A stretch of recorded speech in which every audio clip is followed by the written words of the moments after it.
반드시 심판대 앞에 서리라는 제목으로 하나님 말씀을 전하도록 하겠습니다. 우리가 주택을 이제 구입하게 되는데 또 아파트도 또 사는 사람도 있고 여러 주거를 우리가 정하게 될 때에 제일 먼저 보는 것이 물론 가격도 보지만은 그 아파트의 브랜드에 대한 부분들을 많이 생각을 합니다. 과연 이 주택을 얼마나 잘 시공하느냐, 믿을만한가, 그런 점에서 주택공사를 하면서 처음에는 잘 모르지만 나중에 시공이 다 끝나고 난 다음에 평가를 받게 됩니다. 고객들이 그 아파트에 들어가서 얼마나 잘 지어졌는지 설계대로 튼튼하게 잘 지어진 모습을 보고 감탄을 하고 참으로 이 브랜드가 믿을만하구나 그렇게 생각이 됩니다.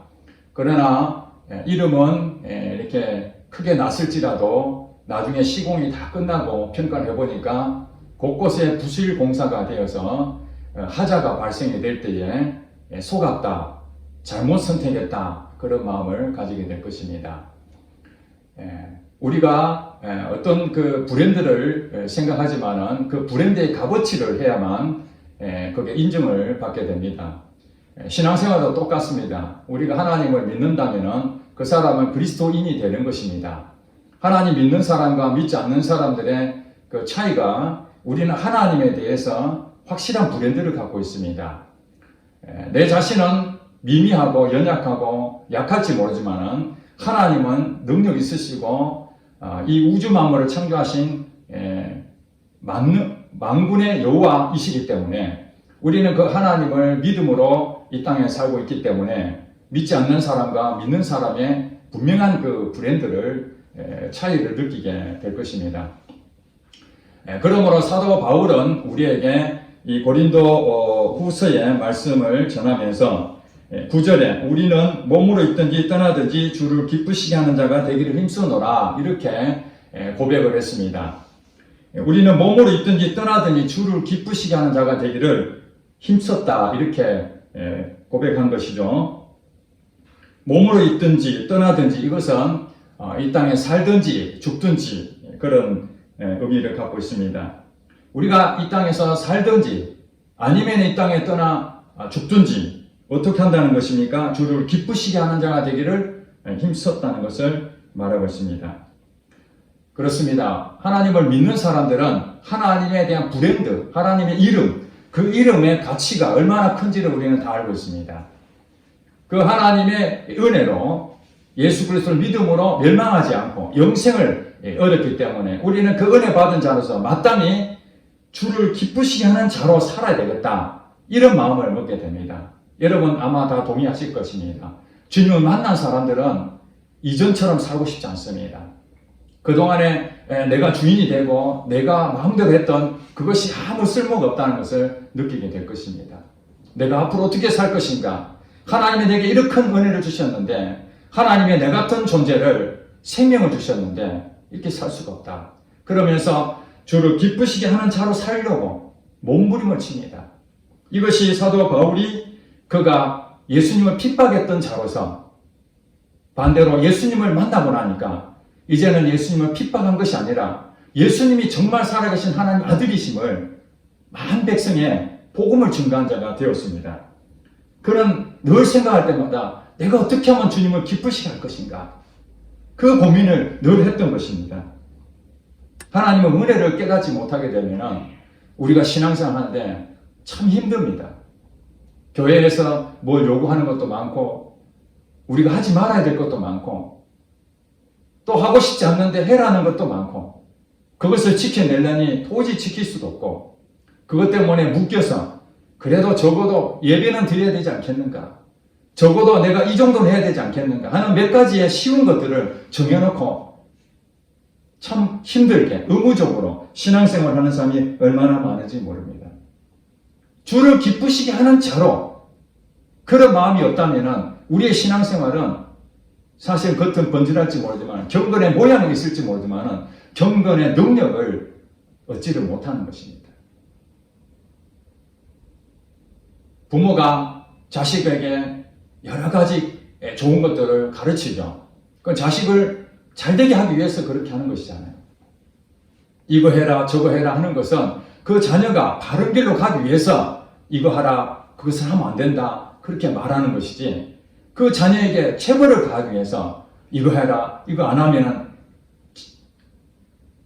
또 때리고 내 말을 왜 듣지 않느냐 하고 또 거기에 대해서 체벌을 가하고, 그 아이가 무슨 생각하겠어요? 부모에 대해서 참 존경하는 마음으로 그것을 받아들이지 않고 부모가 내게 늘 체벌을 가려고 하는구나 그렇게 생각한다면 하기는 하지만 아직 성장하지 못했으니까 부모의 강압적으로 어쩔 수 없이 의무적으로 그걸 할지 모르지만 조금 더 마음이 우러나온 것은 없을 것입니다. 마찬가지입니다. 우리 신앙생활도 정말 하나님을 기쁘시게 하는 그 마음으로 우리 신앙생활 하면은 아무리 어려워도 어려운 줄 모릅니다.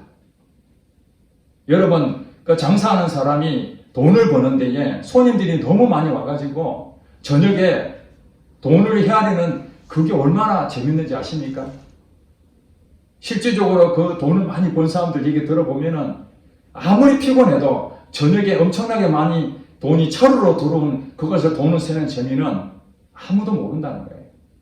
그러나 예를 들어서 어쩔 수 없이 먹고 살기 위해서 아침부터 저녁까지 수고하고 애를 썼는데 돈은 벌리지 않고 이 코로나 시절에 더욱더 장사가 안 되는 이런 상황에서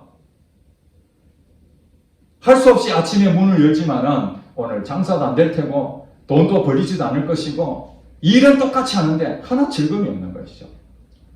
이 보상이라는 것은 우리에게 엄청난 즐거움을 줍니다. 사도 바울이 우리에게 주를 기쁘시게 하는 자가 되길 힘써라 하는 그 이유를 10절에 그렇게 말합니다. 이는 우리가 왜 주님을 기쁘시게 하는 자로 그렇게 살아야 되는가 하는 것은 바로 10절에 말씀하십니다. 우리가 다 반드시 그리스도의 심판대 앞에 나타나게 되어 각각 선악간에 그 몸으로 행한 것을 따라 받으려 합니다. 보상이 있다는 것입니다. 열심히 일한 대가에 대한 보상을 이 세상에서도 받을 때 우리 기쁨이 있잖아요. 월급 탈 때에 한 달 동안 열심히 일한 대가로 월급을 두둑하게 받을 때는 굉장히 기쁩니다. 그런데 열심히 일했는데도 불구하고 월급이 쥐꼬리만하게 받는다면 내가 이렇게 열심히 했는데 내가 갖는 보상이 이거밖에 안 되는가 허탈할 것입니다. 세상 살맛이 안 날 것입니다. 일은 똑같이 했는데 내하고 저 사람하고 일은 똑같이 했는데 저 사람은 많이 받고 나는 적게 받을 때 그 상실감도 클 것입니다. 마찬가지로 우리가 신앙생활 하는 데에 이렇게 왜 예배 드리러 나옵니까? 피곤하면 좀 쉬고 싶고 잠도 자고 재충전해서 월요일부터 또 금요일까지 회사 일을 하는데 그 많은 에너지를 쓰는 데에 주말에 왜 쉬고 싶지 않겠습니까? 이 예배 드리기 위해서 참 많은 시간을 들여서 이 찾아오는 성도도 있지 않습니까? 이것을 만약에 주를 기쁘시게 하는 데에 힘쓴 그 모습으로 나오는 것이 아니라 예배 드려야 되니까 할 수 없이 하나님이 하라니까 해야 되지 않겠는가? 오늘 가고 싶지 않은데 그래도 내가 안 가면은 이 예배가 되겠나? 누가 또 나 때문에 실망하지 않겠는가? 어느 교회 장로님은 그런 마음이 들었답니다. 아침에 새벽마다 기도에 가야 되는데 그날은 아침에 눈이 와가지고 갈등을 했다고 그럽니다. 이 눈을 헤치고 기도회를 가야 될 것인지 아니면 오늘은 그냥 자연재해 때문에 좀 쉬어야 될 것인지. 그런데 자기 자신이 나 장로인데 그래도 가야 안 되겠나 해가지고 교회를 갔다라고 그 내용을 올린 걸 제가 보게 됐습니다. 교회 장로기 때문에 기도에 가야 되고 내가 교회 성도기 때문에 부득불 교회 가야 되고 그렇게 해가지고는 그렇게 의무적으로 해가지고는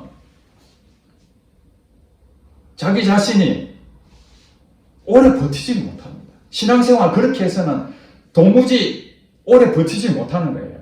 그럼 어떻게 해야 되느냐? 지금 사도 바울이 얘기한 것처럼 주를 기쁘시게 하고자 하는 그 마음으로 눈이 오나 비가 오나 그래 내가 주님을 사랑하지 않는가? 주님은 나를 위해서 목숨까지 버렸지 않는가?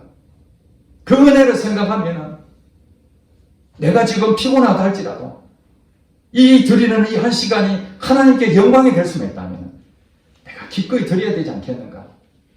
이런 마음으로 예배를 드리고 기도를 하고 말씀을 읽고 그렇게 해야 보상이 있는 것입니다. 우리 마지막 때 되면은 다 심판대 앞에 다 서게 된다고 말합니다. 반드시 그리스도의 심판대 앞에 모두가 다 서게 될 날이 올 것입니다.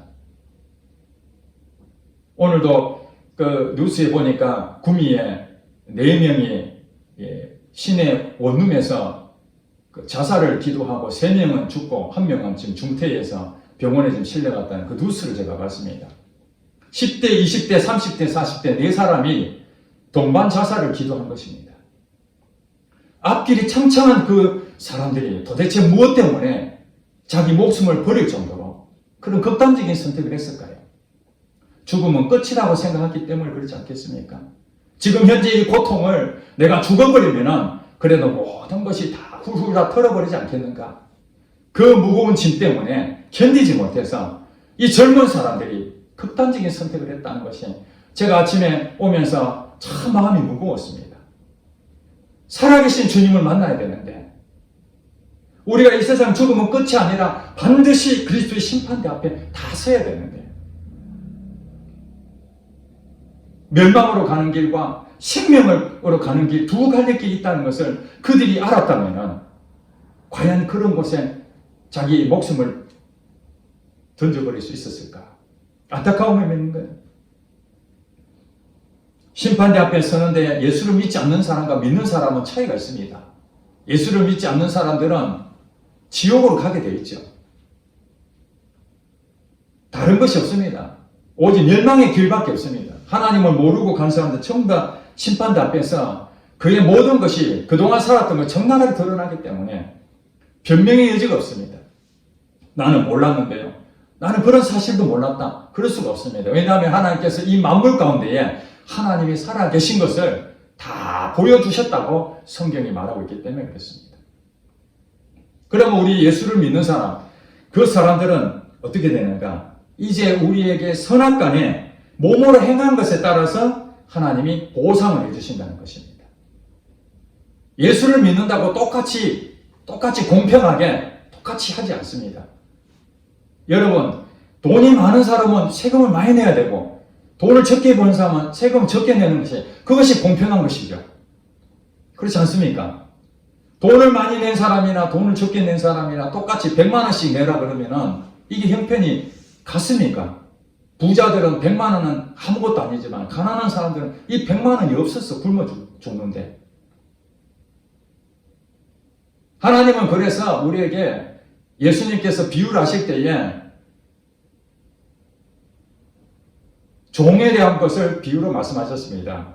주인이 종에게 맡기고 떠나면서 장사를 해서 그것을 열심히 일하라고 했는데 어떤 사람은 5달란트 맡기고 어떤 사람은 2달란트 맡기고 어떤 사람은 1달란트 맡기고 이렇게 말한 이유가 무엇입니까? 공평하지 않다는 것이죠. 하나님께서 우리를 이 땅에 보내실 때에 재능이라든지 가정환경이라든지 가지고 있는 모든 그 부분들을 똑같이 만들지 않았다는 거예요. 어떤 사람은 5달란트에 대한 부분들을 주시는 사람도 있고 어떤 사람은 2달란트를 주는 사람도 있고 어떤 사람은 1달란트를 주겠습니다. 중요한 것은 내가 무엇을 받았느냐가 중요한 것이 아니라 그 받았던 것을 그 받은 만큼 남기면 되는 것입니다. 5달란트 받은 자는 5달란트 남겼고 2달란트 받은 자는 2달란트 남겼고 그런데 성경에 보니까 5달란트 받은 사람이나 2달란트 받은 사람이나 똑같이 너가 작은 일에 충성하였으니 내 즐거움에 참여할지어다 칭찬을 똑같이 했습니다.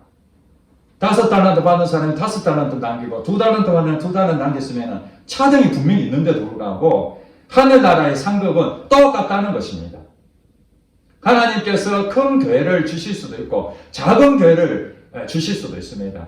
큰 교회에 섬기는 사람과 작은 교회에 섬기는 사람이 차등이 있을 수 있죠. 그러나 하늘나라에서는 작은 것을 주신 것 가지고 그 작은 능력으로 하나님을 기쁘시게 하는 자가 됐다면 큰 교회에 가서 크게 그 일을 한 사람과 작은 교회에서 작은 일을 한 사람과 똑같이 하나님은 보상을 해주신다는 것입니다. 그렇기 때문에 그것이 공평한 거예요. 근데 문제는 뭐냐면 이 한 달란트 받은 자가 문제입니다. 한 달란트 받은 자가 성경에 보니까 내가 이것을 심지도 않고 거두시는 하나님인 줄 알았으므로 그것을 남기지 아니하고 땅속에 묻어뒀다는 겁니다. 하나님은 이걸 가지고 장사하라고 분명히 말씀했습니다. 5달란트 받은 자나 2달란트 받은 자는 즉시 가서 열심으로 일을 해서 그걸 남겼습니다.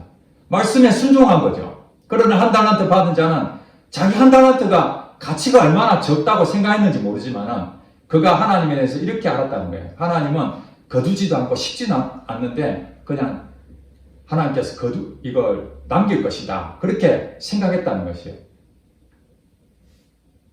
그는 하나님을 알았습니다. 주인이 어떤 분인지 알았습니다. 그러나 주인이 어떤 마음을 갖고 있는지는 몰랐다는 것이죠. 잘못했다는 것이죠. 우리가 신앙생활 하면서 내가 믿는 방식으로 신앙생활 하는 것이 아닙니다. 하나님 말씀대로 해야 됩니다. 하나님이 5달란트, 2달란트, 1달란트 준 자들에게 이것을 맡겼으니 너도 가서 이와 같이 충성하라고 말씀하셨으면 열심히 가서 충성해야 되는데 그거 숨가놓고 하나님이 다 알아서 해주겠지. 잘못했다는 거예요. 그래서 하나님이 거기에 대해 책망을 했지 않습니까? 이 게으르고 악한 종이라고 했습니다. 게으르고 악한 종. 우리는 선한 것이든지 악한 것이든지 우리는 이 땅에 살면서 많은 일을 하게 됩니다. 그것을 하늘나라에 다 기록이 다 되어 있다는 거예요. 여기 보니까 심판대 앞에 서게 되는데 각각 뭉텅거리가 아닙니다. 뭉텅거리 사는 것이 아니라 각각 우리 한 사람 한 사람씩 선악간에 그 몸으로 행한 것을 따라 받으려 합니다. 우리가 몸으로 어떤 행동을 한 것이 있다는 거예요. 그것이 바로 선한 일과 악한 일이 있는 것이죠. 에베소서 2장 10절에 보면은 하나님이 우리를 지으신 목적을 얘기하고 있습니다. 하나님이 우리를 지으신 목적은 우리를 선한 일을 위해서 지으셨다고 했습니다. 우리가 이 땅에 살면서 선한 일을 하는 것이 하나님이 원하시는 목적입니다. 이 세상에 악한 일을 통해서 많은 사람을 멸망으로 데려간 사람이 있습니다. 그 대표적인 사람이 이만희 총회장 아닙니까? 그 사람은 그 많은 사람을 속여서 영혼을 노략질해서 지옥으로 끌고 간 사람입니다. 이 악한 일을 한 자죠. 사람으로 태어나는 것은 복된 복인데 그것을 생명을 살리는 삶을 살아야 되는데 악한 일에 쓰임받는 사람이 얼마나 많습니까? 독일의 히틀러라는 사람, 그 사람도 유태인을 600만 명을 죽인 사람 아닙니까? 하나님을 믿는 사람들은 이 선한 일을 위해서 하나님이 지음받았다는 거예요. 이 선한 일이 뭐냐? 마태복음 5장 16절에 보니까 너희 착한 행실을 보고 그들이 하늘에 계신 하나님 아버지께 영광을 돌리게 하라. 이 착한 행실이라는 거예요. 선한 일이 바로 착한 행실. 우리의 착한 행실을 보고 예수를 믿지 않는 자들이 하나님의 살아계시는구나. 이렇게 영광을 돌린다는 거예요. 고린도전서 10장 31절에 보면은 우리가 먹든지 마시든지 무엇을 하든지 하나님의 영광을 위하여 하라. 여기서 주를 위하여 주를 기쁘시게 하는 자가 된다는 의미는 뭐냐면 하나님의 영광을 돌리는 겁니다. 한마디로 말해서 하나님의 영광을 돌리는 거예요. 하나님 영광 돌리는데 무슨 선교사로 저기 멀리 아프리카나 해외에 나가서 복음을 전하는 것만 하나님을 기쁘시게 하는 것이 아니라 먹든지 마시든지 무엇을 하든지 하나님께 영광이 되어야 되는 거예요. 하나님께 영광, 하나님 이름을 높이는 것이 바로 하나님을 기쁘시게 하는 자가 되는 거예요. 그런 일이 얼마나 많습니까?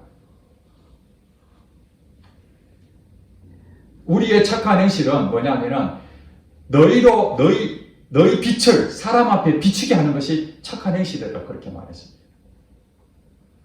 우리는 빛과 소금이라 그랬죠. 예수님께서 너희는 빛과 소금이다. 빛은 뭐라고 그랬어요? 드러내는 겁니다. 빛을 드러내는 겁니다. 그래서 여러분들이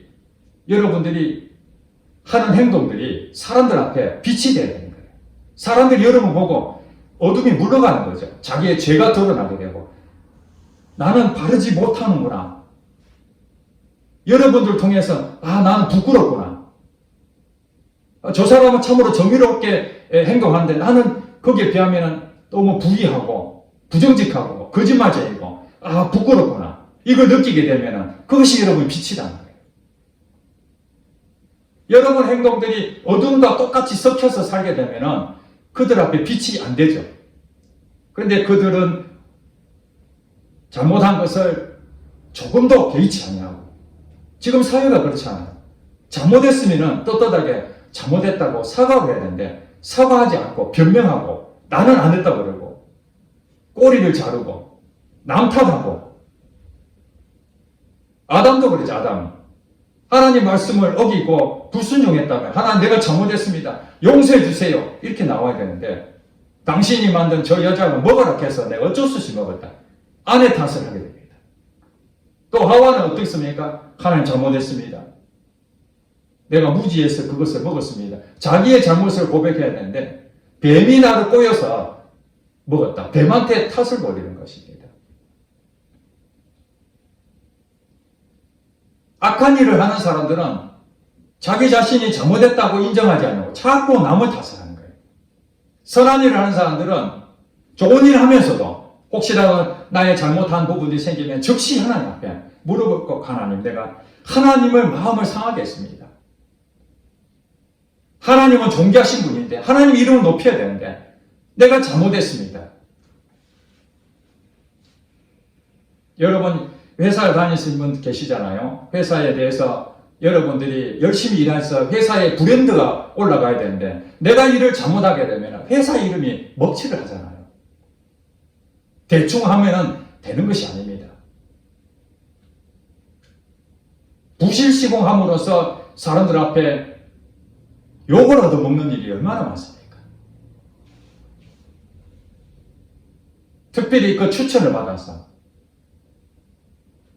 이 사람은 정말 믿을 만한 사람입니다. 내가 보장합니다. 그렇게 해서 일감을 맡겼는데 나중에 보니까 엉망진창으로 만들어졌으면 그 추천한 사람 이름을 더럽히게 되잖아요.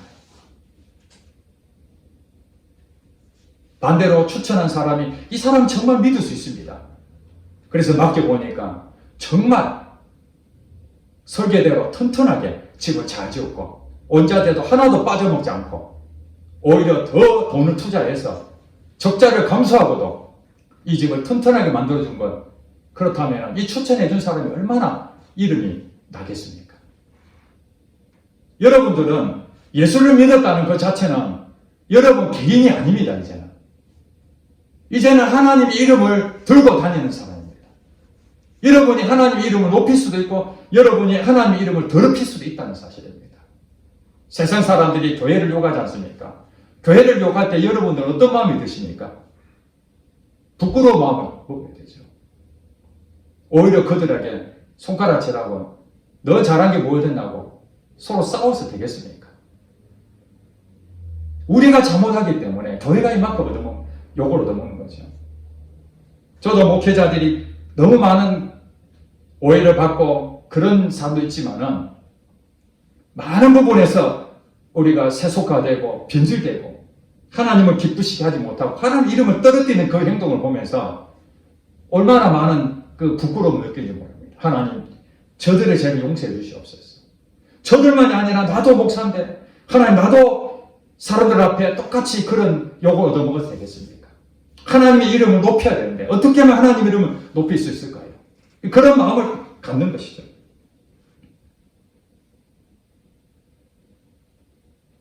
지난주에 예배를 마치고 집에서 예진이가 그 상담을 하자고 그래서 얘기를 좀 들었습니다. 직장에 여러 가지 어려움이 있어서 그걸 놓고 저하고 상담을 했습니다.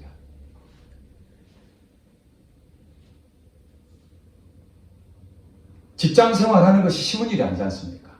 돈 많이 주고 일 편안하고 쉽게 그런 거 하면은 무슨 고민이 있겠습니까? 그런데 믿는 사람으로서 어떻게 행동해야 될 것인가? 지난번에 우리 온 성도들이 같이 독서도 하고 나눔도 가진 적이 있지만 예수님이라면 어떻게 하실까? 하는 이 고민으로 우리가 어떤 일을 할 때 결정할 때에 그 고민을 하는 것이 바로 하나님을 기쁘시게 하는 그런 것이 아니겠습니까? 그래서 상담이 끝나고 잘 이렇게 지혜롭게 했으면 좋겠다 그랬는데 주중에 예진이가 가족 카톡방에 점심 금식을 하고 있는 중이라고 그러면서 직장 문제로 기도를 좀 해달라고 그렇게 카톡방에 올렸습니다. 제가 그걸 보면서 참 마음이 뭉클했습니다. 왜냐하면 요즘 젊은이들이 쉬운 길을 가지고 투기에 광풍이 불어서 회사가 중요한 게 아니고 어떻게든 돈을 많이 벌고 어떻게 하면 성공하기 위해서 그런 마음을 먹는데 이 직장의 그 문제를 하나님의 뜻대로 내가 어떻게 선택해야 될 것인가 하는 그 고민 때문에 점심을 금식하면서 기도해달라고 그러는데 사실 물론 자녀를 위해서 저도 기도하지만 그 메시지를 받고 더욱 간절한 마음으로 제가 눈물이 나서 기도가 되더라고요. 이 부모라서 그런 것이 아니라 주를 기쁘시게 한다는 것은 그냥 쉽게 그렇게 되는 것이 아니라는 것을 알기 때문에 그런 거예요. 하나님이 그 기도에 응답하지 않겠느냐. 제가 그렇게 하나님 예진이의 그 간절한 그 기도하는 거 하나님이 응답해 주시지 되지 않겠습니까? 하나님이 살아계심을 봐야 되지 않겠습니까?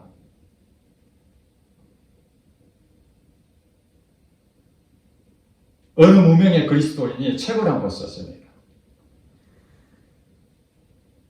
그 사람은 예수님을 믿고 그 예수님의 기쁘시게 하는 일을 어떻게 해야 될 것인지 그러면서 하나님 말씀을 보는데 우리가 잘 아는 쉬지 말고 기도하라는 그 성경 구절을 보게 됩니다. 야, 기도 1시간 하기도 어려운데 어떻게 쉬지 않고 기도할 수 있을까? 그래서 수도원으로 가게 됩니다. 수도원의 그 수도사가 한테 가서 원장님 어떻게 하면은 이 쉬지 말고 기도하라는 이 말씀대로 내가 살 수 있을까요? 이 말이 무엇입니까? 그랬더니 그분이 일주일 동안 당신은 이렇게 기도해보라. 살아계신 예수님 내게 은혜를 주시옵소서. 이렇게 매일 일주일 동안 1000번을 한 번 얘기해봐라. 마음을 다해서 한번 해봐라. 그래서 매일 그는 1000번씩 살아계신 예수님 내게 은혜를 주시옵소서. 일주일 지나고 난 다음에 원장님 나가 다 했으면 어떻게 할까요? 이제 일주일 동안 2000번을 해봐라. 2000번을 또 열심히 해봤습니다. 일주일 동안. 원장님 2000번도 다 했습니다. 이제 일주일 동안 4000번을 해요. 또 4000번을 했습니다. 이젠 어떻게 하면 되겠습니까? 이제 8000번 해봐요. 원장이 시킨 대로 8000번을 하는데 갑자기 자기 마음속에 이 성령이 역사하는 걸 느끼게 됩니다. 기쁨이 생기고 그동안 경험하지 못한 성령의 체험을 하게 됩니다. 8000번을 다 하고 원장님이 8000번 했습니다. 이제는 그거에 대해서 아무것도 안 해도 상관없다. 이제 자유함을 가지고 살아가라. 이제는 아무것도 안 해도 됩니다. 그랬는데 그 다음날부터 아침에 눈을 뜨자마자 주 예수 그리스도여 내게 은혜를 베푸소서. 저절로 세수하면서 주 예수 그리스도여 내게 은혜를 베푸소서. 하루 종일 주 예수 그리스도여 내게 은혜를 베푸소서. 이런 마음이 계속 생긴다는 거예요. 8000번 동안 하고 난 뒤에 이제는 안 해도 되는데 그 뒤부터 그가 계속 고백하게 돼요. 예수님 은혜를 베푸소서. 깨달았습니다. 이것이 쉬지 말고 기도하라는 거구나. 이것이 쉬지 말고 기도. 우리가 상을 얻는 것이 그냥 얻어지는 게 아니라는 거예요. 지난주에 배웠지 않습니까? 나의 달려갈 길을 끝까지 가서 경주에 맞춰서 상을 받는 자가 되어야 된다. 목표가 없이 아무렇게나 사는 것이 아니라 목표, 부름의 상이 있다. 의의 면류관이 있다. 오늘 본문에도 보니까 선악간에 우리가 행동했던 그 모든 것들에 대한 하나님의 보상이 있다는 거예요. 그것 때문에 우리의 이 힘들고 어려운 과정에서도 끝까지 포기하지 않냐고, 절망하지 않냐고 하나님 앞에 엎드릴 수 있다는 것입니다.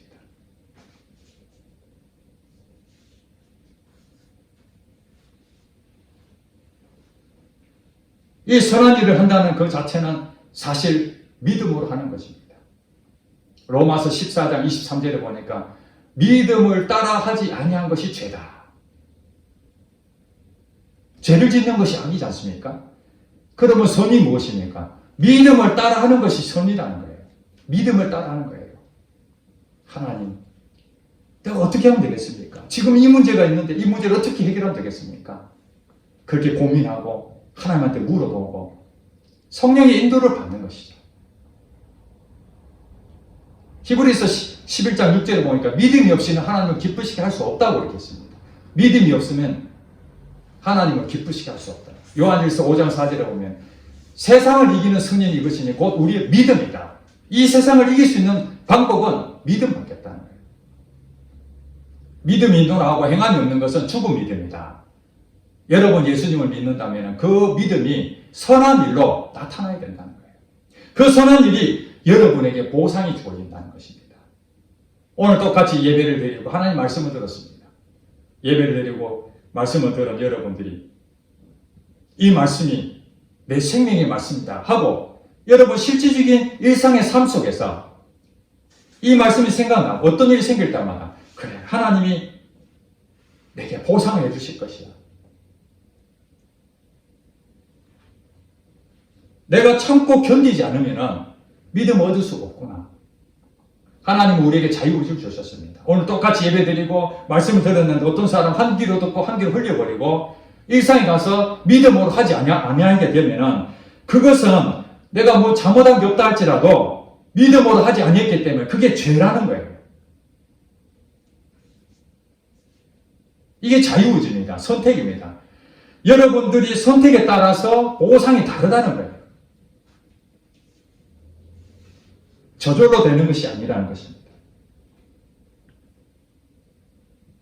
이제 이 사도 바울이 이 고린도 성도들에게 말했던 우리가 몸을 있든지 떠나든지 주를 기쁘시게 하는 자가 되기를 힘써노라. 이렇게 사도 바울이 실질적으로 그렇게 살았던 것처럼 오늘 우리도 하나님을 기쁘시게 하는 자로서 살아가야 되는 거예요.